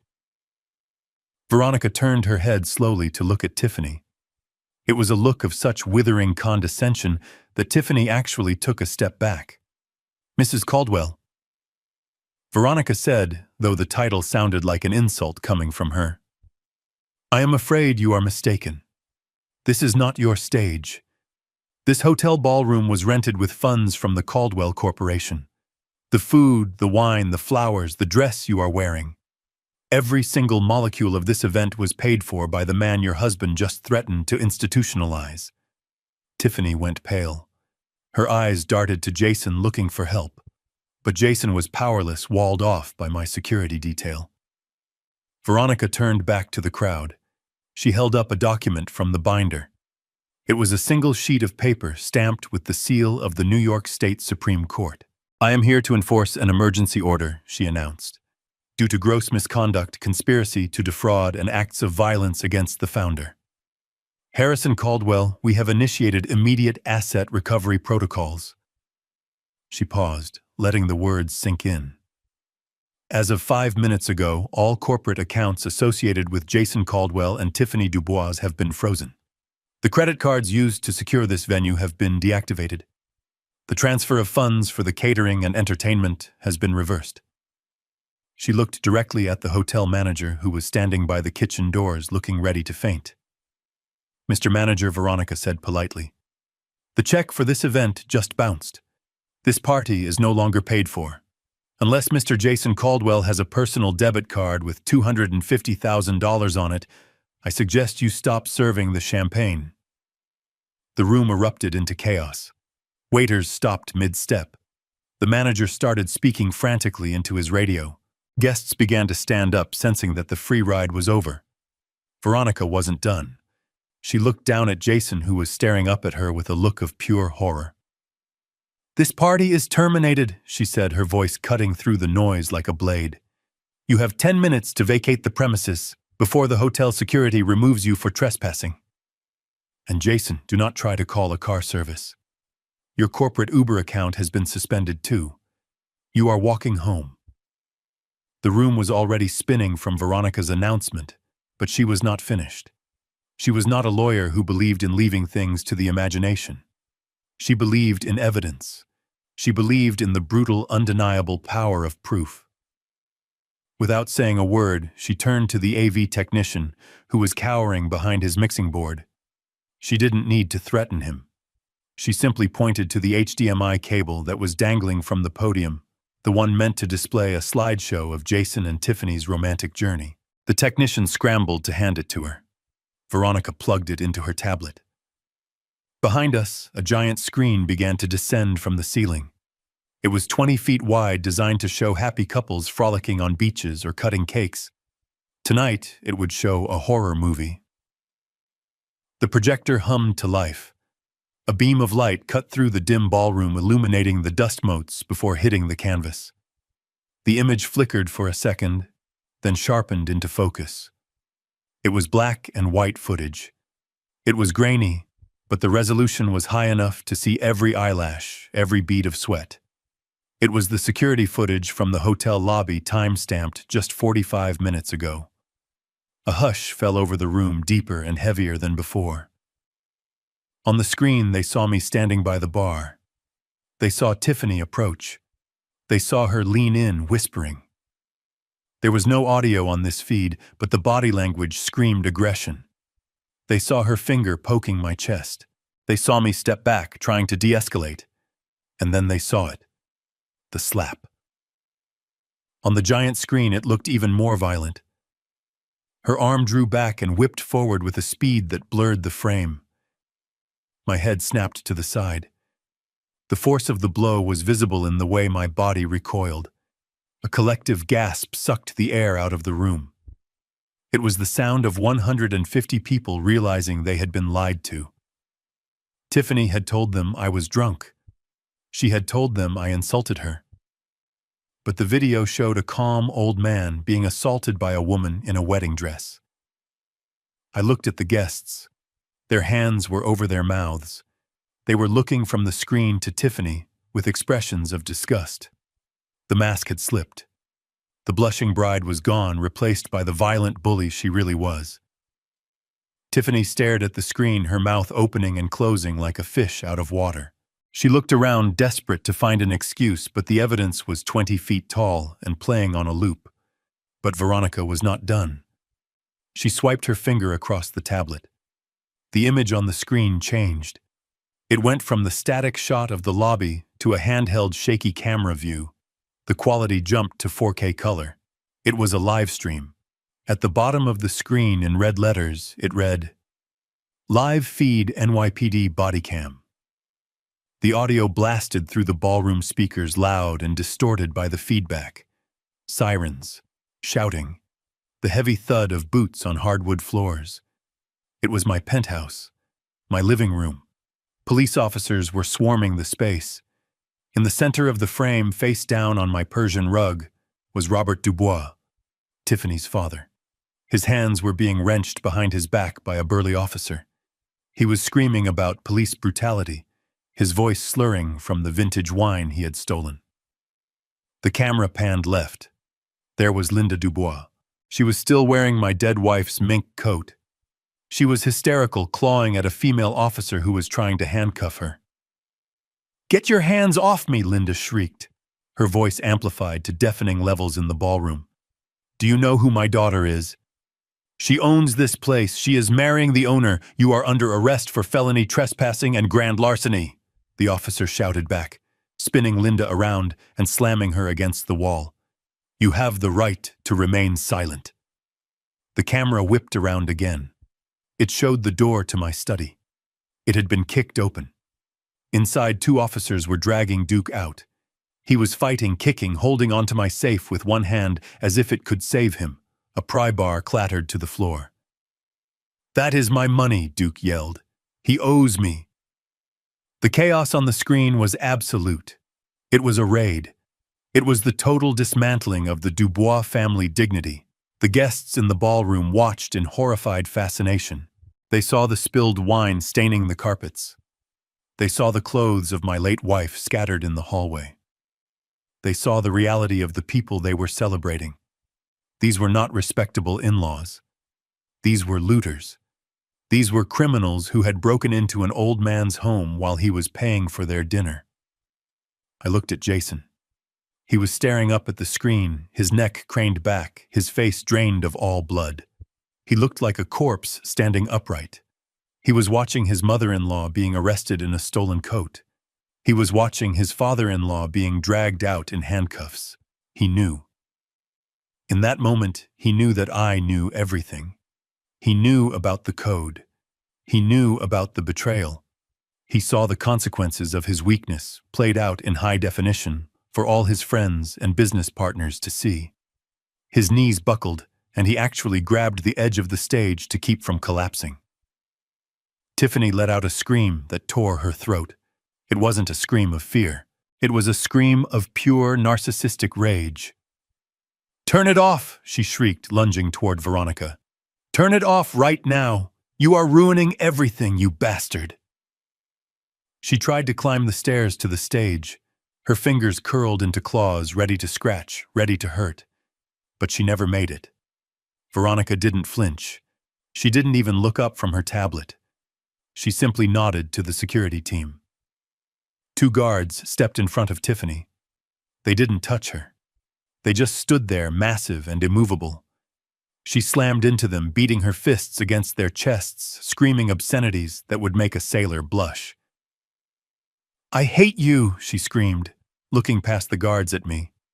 "I hate you. You selfish old man. It is my house. Jason said it was mine." The video feed continued to play. On screen, Linda Dubois was now being marched out the front door of the penthouse, weeping, the mink coat slipping off her shoulders to reveal the cheap dress underneath. I walked past Jason. He didn't try to stop me. He couldn't even look at me. I walked up the stairs to the stage. I stood next to Veronica. I looked down at Tiffany, who was now sobbing, held back by the guards, her makeup running down her face in black streaks. I reached out and took the microphone from the podium. I held it to my lips. The room went silent again, except for the sound of the police sirens coming from the speakers and Tiffany's jagged breathing. "Tiffany," I said. My voice was calm. It was the voice of the man who owned the building, the man who paid the bills, the man who was finally finished. She looked up at me, her eyes wild with hate. "You wanted the keys?" I asked. I pointed to the giant screen behind me where an officer was currently locking the front door of my penthouse and putting a yellow police seal over the jamb. "The police have them now," I said. "They are tagging them as evidence in a felony investigation." I paused, letting the words sink in. "If you want them, you can go down to the precinct. I am sure they will let you see them, right after they process your parents for breaking and entering." I dropped the microphone. It hit the floor with a heavy thud. The feedback squealed, a sharp, piercing noise that signaled the end of the show. I turned to Veronica. She closed her binder with a snap. She tapped the tablet, and the screen went black, plunging the room back into the dim, romantic lighting that now felt grotesque. "Let us go," I said to her. We walked down the stairs.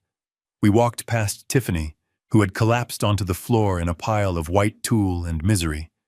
We walked past Jason, who was still clinging to the stage, staring at the blank screen, as if he could still see his life crumbling on it. We walked through the silent crowd of guests who parted for us like the Red Sea. No one said a word. No one tried to stop us. They were too busy processing the fact that they had just witnessed a public execution. I walked out of the ballroom and into the lobby. I didn't look back. I didn't care about the whispers. I didn't care about the scandal. I had my dignity back.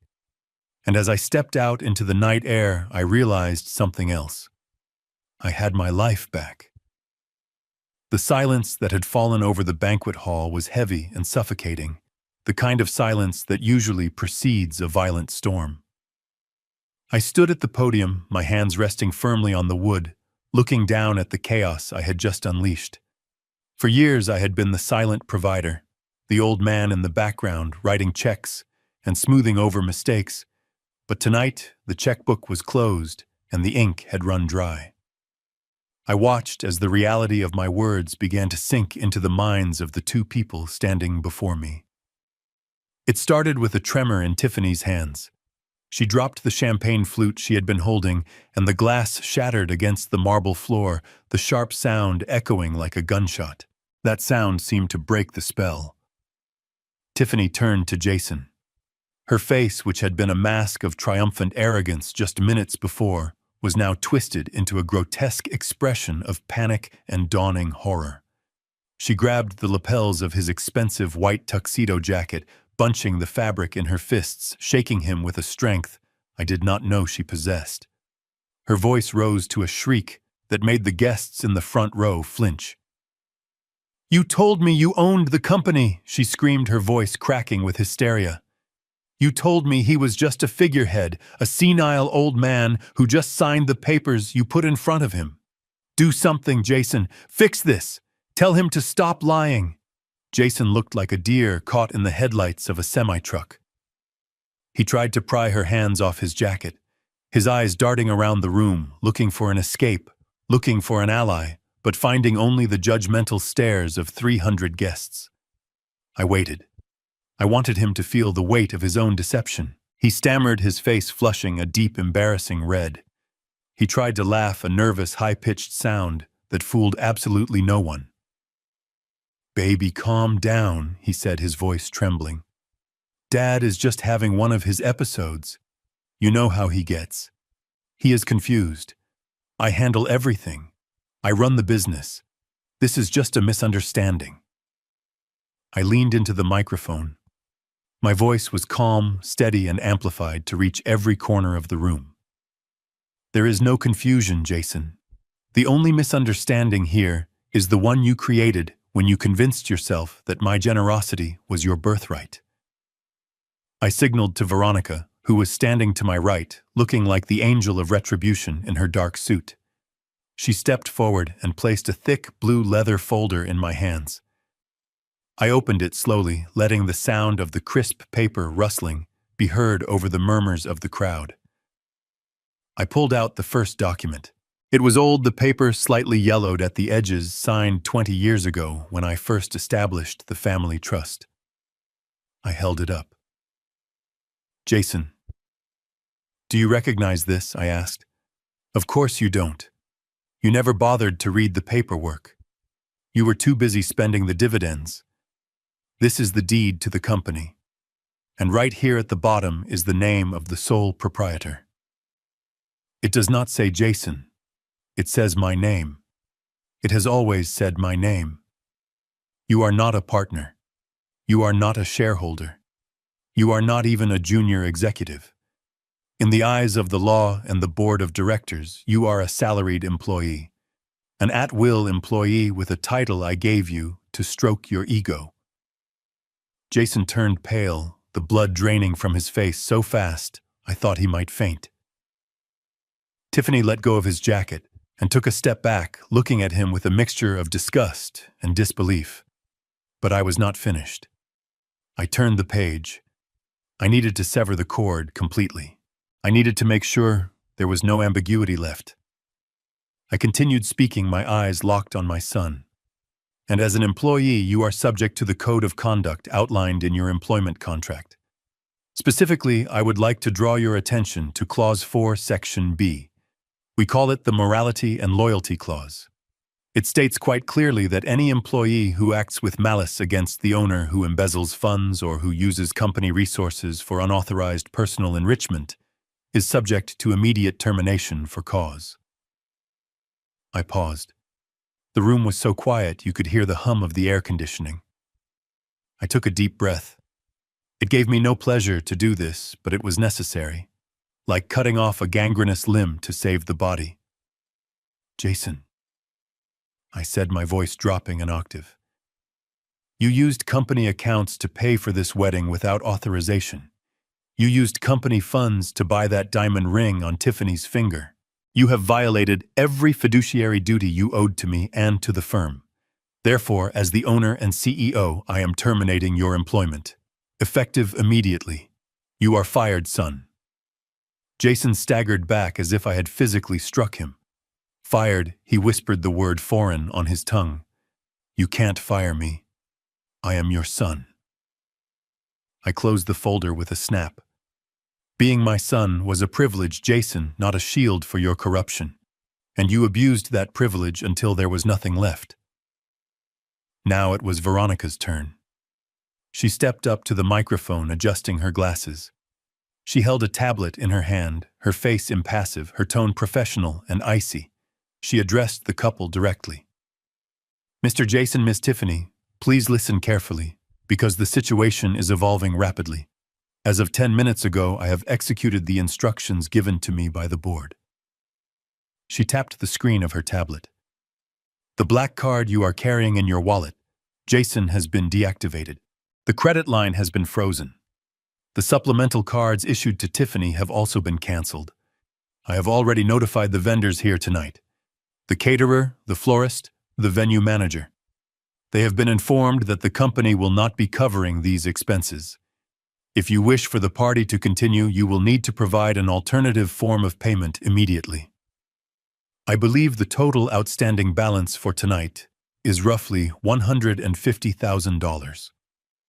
I saw Tiffany reach into her purse, frantically pulling out her phone, likely checking her banking app. I watched her face crumble as she realized the accounts were locked. But Veronica continued, relentless. She was listing the assets like a coroner listing the contents of a dead man's pockets. Regarding your residence, Veronica said, looking up from her screen. The penthouse apartment in the financial district is corporate housing. It is reserved for active officers of the company. Since your employment has been terminated, your right to occupy the premises has been revoked. The legal team has already filed the eviction notice. You have 24 hours to vacate the property. Security will be there tomorrow at noon to change the locks and collect the key cards. Anything left inside after that time will be placed in storage at your expense. Tiffany let out a strangled sound, a gasp that was half sob, half scream. We live there, she cried out. You can't just throw us out on the street. That is our home. It was never your home, I interjected. It was my property that I allowed you to use. And you treated it with the same disrespect you treated me. Veronica cleared her throat, drawing their attention back to her. And finally, she said, gesturing towards the large floor-to-ceiling windows that looked out over the valet parking area. The Porsche 911 GT3. The one with the custom ribbon that was supposed to be your wedding gift from the company. It was a company lease.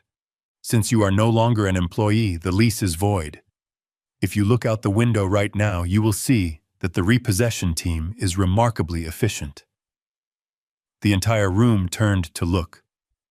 Through the glass, under the orange glow of the streetlights, we could all see a large flatbed tow truck. A man in coveralls was hooking chains to the front axle of the gleaming silver sports car. Jason ran to the window, pressing his hands against the glass, watching helplessly as his status symbol, his pride and joy, was hoisted into the air. He looked like a child watching his favorite toy being taken away, but there was no sympathy in the room, only a cold, morbid curiosity. Jason turned back to the room, his face wet with sweat, his eyes wild. Dad, please, he begged, his voice cracking. Stop this. You've made your point. This is humiliating. We can talk about this. I'll sign whatever you want. Just tell them to put the car down. Tell them to turn the cards back on. I looked at him, and for the first time in my life, I felt nothing. The well of forgiveness had finally run dry. I didn't do this to you, Jason, I said softly. You did this to yourself. You built a life on a foundation of lies and greed, And now you are surprised that it is collapsing under its own weight. I am not negotiating. I am not debating. I am finished. The final blow, however, did not come from me. It came from the person Jason thought was his partner in crime. It came from Tiffany. She stood in the middle of the dance floor, her chest heaving, her eyes darting between the window where the car was disappearing and the man she had just married. The calculation in her eyes was terrifying to behold. She was doing the math, and the equation was coming up 0. She looked at Jason, and the mask of the loving bride fell away completely, revealing the predator underneath. She didn't see a husband. She didn't see a man she loved. She saw a bad investment. She saw a man with no job, no home, no car, and no future inheritance. She realized she had handcuffed herself to a sinking ship. "You liar!" she hissed, her voice low and venomous. The guests closest to her recoiled.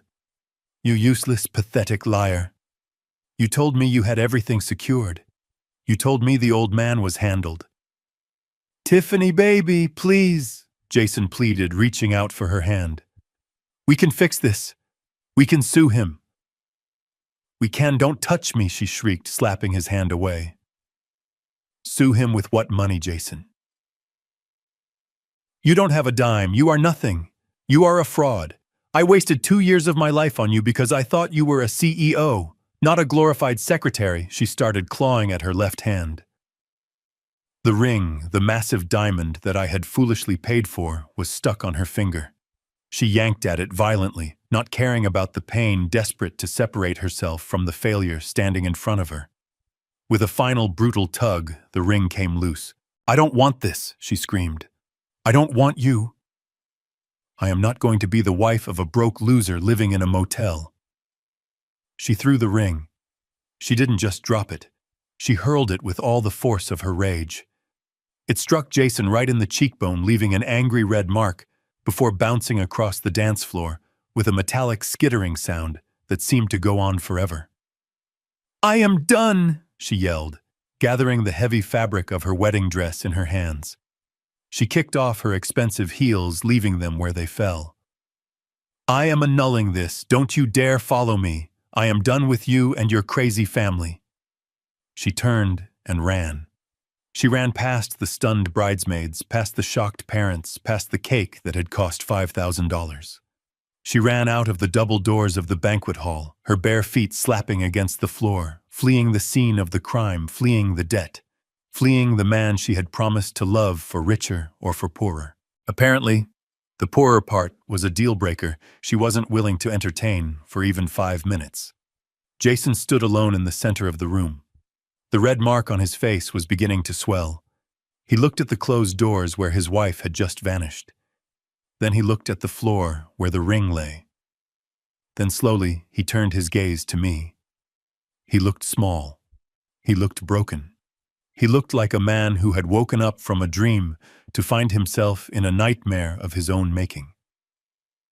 I looked back at him, my heart heavy with a sadness that threatened to drown me. But my resolve was harder than steel. I had saved him from the consequences of his actions for his entire life. Tonight, for the first time, I loved him enough to let him fall. "Ladies and gentlemen," I said into the microphone, my voice weary but final. "I apologize for the disruption. The banquet is over. Please go home." I stepped down from the podium and walked toward the exit, Veronica falling into step beside me. I didn't look back at my son. I walked out into the cool night air, leaving the wreckage behind me, knowing that the hardest part was over and the long, lonely road of rebuilding my life was just beginning. The banquet hall was clearing out with a speed that was almost insulting. The guests, people I had known for decades, business partners, distant relatives, were scrambling for the exits, like rats fleeing a sinking ship. They kept their heads down, avoiding eye contact, whispering behind their hands, desperate to disassociate themselves from the spectacle of my son's ruin. The air, once filled with the scent of expensive perfume and anticipation, now smelled of stale champagne and humiliation. I stood there, an island of calm in the center of the wreckage, watching the backs of the retreating crowd. Jason was the only one who didn't move toward the doors. He stood frozen for a moment, his eyes fixed on the empty space where his bride had been, his mind struggling to process the absolute speed of his downfall. Then he looked at me. The arrogance that had defined his posture for the last 5 years evaporated, replaced by a terrified primal need. He took a step toward me, then another, his legs wobbling as if the bones had turned to water. He didn't walk. He collapsed.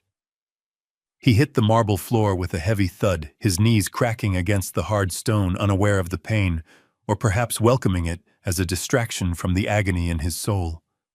He crawled the last few feet, reaching out with trembling hands to grasp the hem of my trousers. He looked up at me, his face streaked with tears and snot, his eyes red and swollen, the mark from the ring Tiffany had thrown already turning a dark, angry purple on his cheek. "Dad. Please," he sobbed, his voice a broken, high-pitched wail that echoed painfully in the cavernous room. "You can't do this. You can't leave me like this. I was tricked, Dad. She lied to me. She manipulated me. I didn't know what I was doing. I swear to God I didn't mean to hurt you. It was all her. She made me crazy. Please, Dad. I'm your son. Don't throw me away." I looked down at him, at the man clinging to my leg like a drowning sailor clinging to a piece of driftwood. For a fleeting second, the years peeled away. I didn't see a 30-year-old embezzler. I saw a toddler with scraped knees crying for me to pick him up. I saw the 7-year-old who had made me a Father's Day card with macaroni and glue. I saw the boy I had carried on my shoulders at the zoo, the boy whose laughter used to be the only sound I needed to be happy. My heart gave a painful, violent lurch. The instinct to protect him, to reach down and pull him up, to tell him that I would fix it, that I would write one more check and make the monsters go away, was overwhelming. It was burned into my DNA. But then another memory forced its way to the surface, cold and sharp as a shard of ice. I remembered the meeting in my office just 3 days ago. I remembered the look of pure, unadulterated contempt in his eyes when he thought I was powerless. I remembered the sting of his hand against my face, the physical shock of the slap he had delivered when I dared to question his spending. I remembered the words he had hissed at me, the threat to put me in a state-run nursing home, to drug me into silence so he could enjoy my money without the inconvenience of my presence. He hadn't been tricked then. Tiffany hadn't been in that room. That was him. That was the darkness that lived in his own heart. The image of the toddler faded, replaced by the reality of the predator kneeling before me. He wasn't crying because he was sorry. He was crying because he had lost. He was crying because the ATM had stopped dispensing cash and he didn't know how to survive without it. I stepped back, pulling my leg from his grasp. He fell forward onto his hands, his shoulders shaking with fresh sobs. I looked at him with a clarity that was terrifying in its intensity. The love was still there, buried deep under layers of scar tissue, but the trust was dead. And love without trust is just a hostage situation. "You were not tricked, Jason," I said, my voice low and devoid of warmth. I didn't shout. I didn't need to. The truth was loud enough on its own. You are a grown man. You made choices. You chose to sign those checks. You chose to mock me to your friends. You chose to view my life's work as nothing more than a piggy bank for your vanity. Tiffany didn't force you to become this. She just gave you permission to be the person you wanted to be all along. He looked up, his mouth opening to protest, to spin another lie, but I cut him off. You chose greed over family. I continued, my eyes locking with his. You looked at me, your own father, and you didn't see a human being. You saw an obstacle.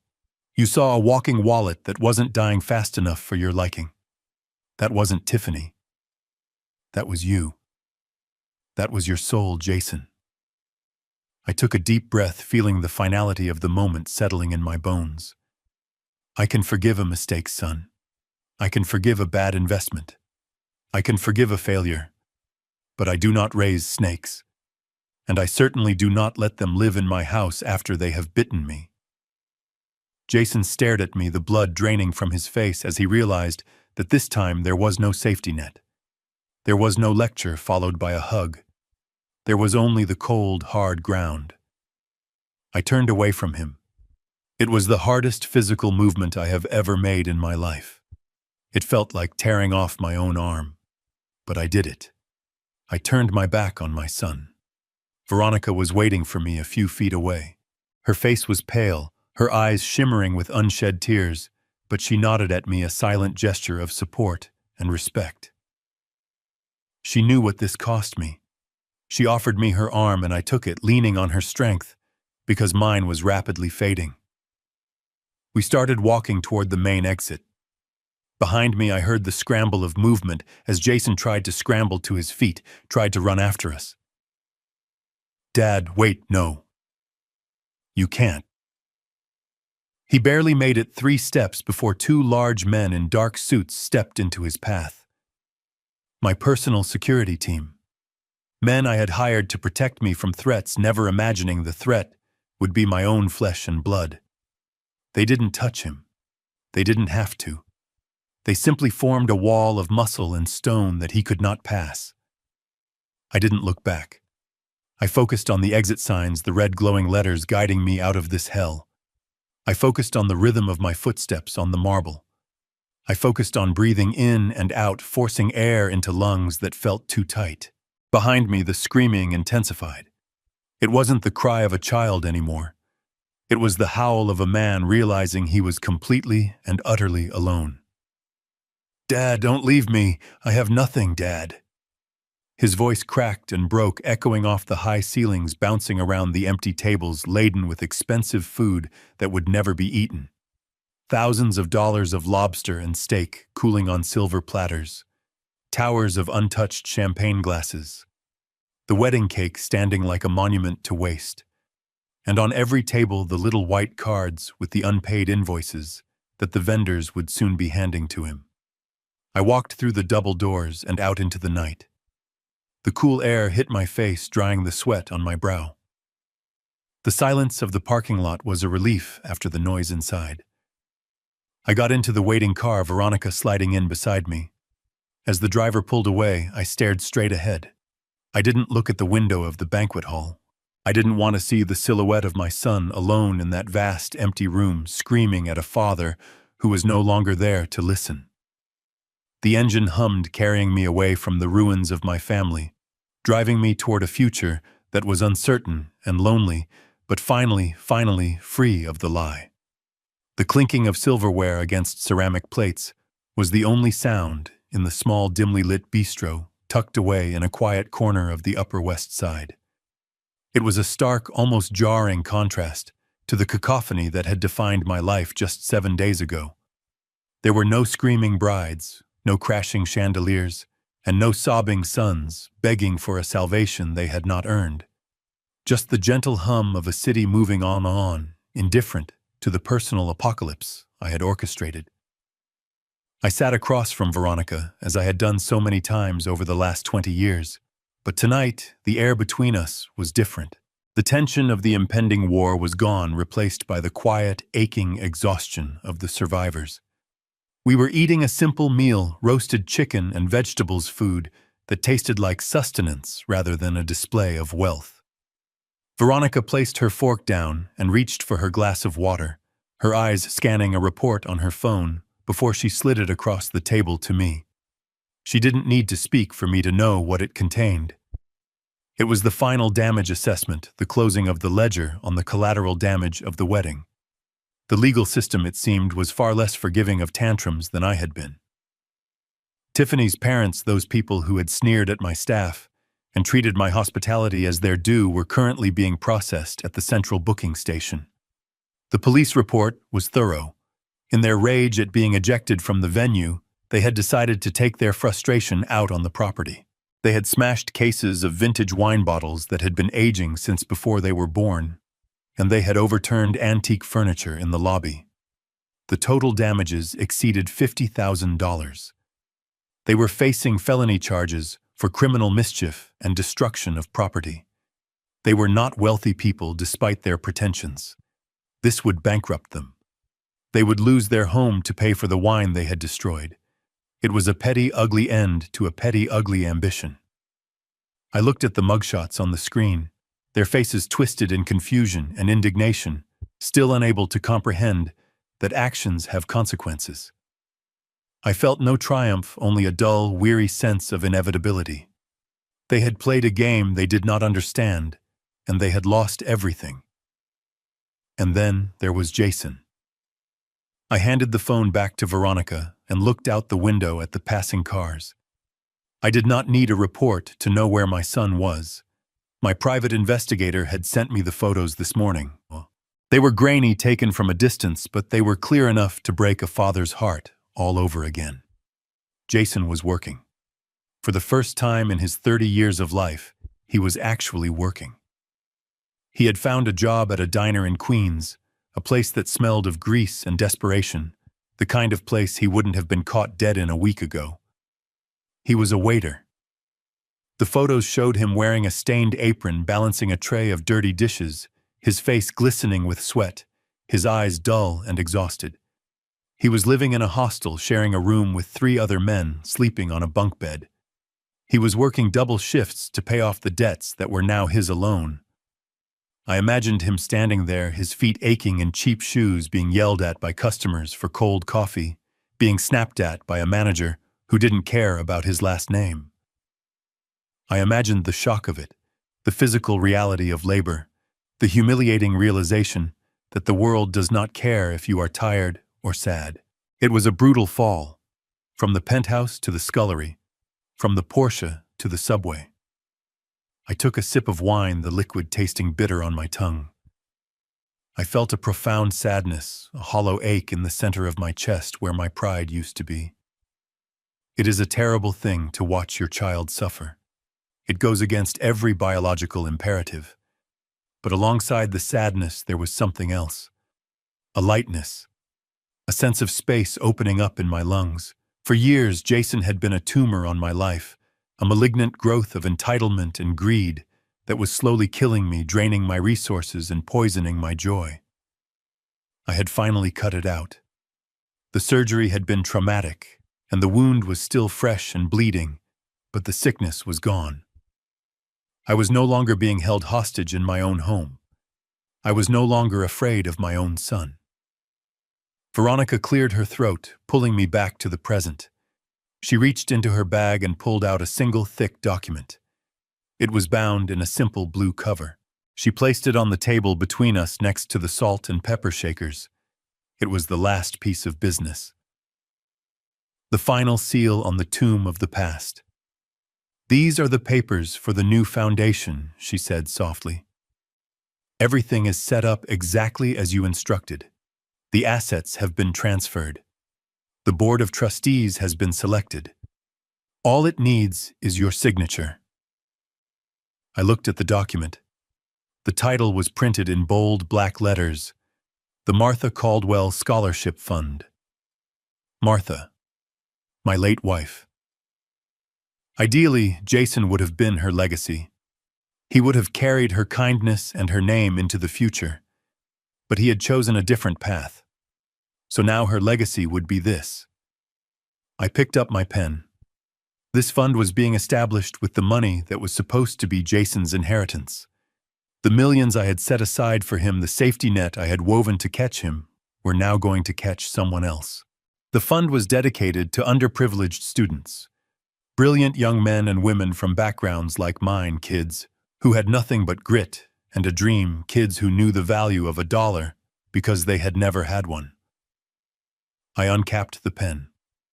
I didn't hesitate. I signed my name on the line, the ink flowing smoothly, binding the contract. With that signature, I was transferring the future of my family from my bloodline to my values. I was betting on strangers who shared my spirit rather than a son who only shared my DNA. I handed the folder back to Veronica. "It is done," I said. She nodded, placing the folder back in her bag with a reverence that touched me. "It is a beautiful thing you are doing, sir," she said. Martha would have been proud. I smiled a small, genuine smile that felt foreign on my face after a week of frowning. I hope so, I said. I looked out the window again. The city of New York was spread out before me, a sprawling tapestry of lights and shadows. At 70 years old, most men are looking back, counting their days, preparing for the end. But as I sat there, stripped of my family, stripped of my illusions, I didn't feel like I was ending. I felt like I was beginning. The weight of expectation was gone. The burden of carrying a grown man was gone. The fear of being used was gone. I was alone, yes, but I was free. I had my health, I had my company, I had my dignity. And now I had a new purpose. I had thousands of adopted children. I would never meet students whose lives would be changed because I had the courage to say no to the one child I knew. I signaled for the check. I was ready to go home, not to a house filled with tension and ungrateful heirs, but to a quiet sanctuary where the only noise was the music I chose to play. As we walked out into the cool night air, the city noise washed over me, vibrant and alive. I buttoned my coat, feeling the chill but feeling stronger for it. I walked toward the car, my step lighter than it had been in a decade. Sometimes to teach your child the most important lesson of their life, you have to let them lose everything. You have to let them hit the bottom so they can find out what they are made of. You have to stop being their savior so they can learn to save themselves. And sometimes to find yourself again, to reclaim the life you worked so hard to build. You have to be brave enough to let go of the people you love the most when you realize they are the ones holding you underwater. I had let go. And for the first time in a long time, I was finally breathing. If this story of tough love and late awakening resonated with you, please leave a like and share your thoughts below. Don't forget to subscribe now so you never miss the next profound life lesson. Your support is my greatest motivation to keep telling these stories. Thank you for watching.